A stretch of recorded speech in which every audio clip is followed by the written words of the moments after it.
Resuming. Morning guys.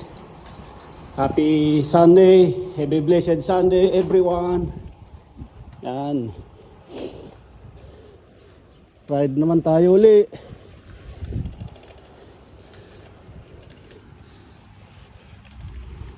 Well, every weekend lang tayo makapag-ride. Kaya Saturday, Sunday kailangan natin mag long ride dahil may sasalihan tayong event na mahirap, challenge.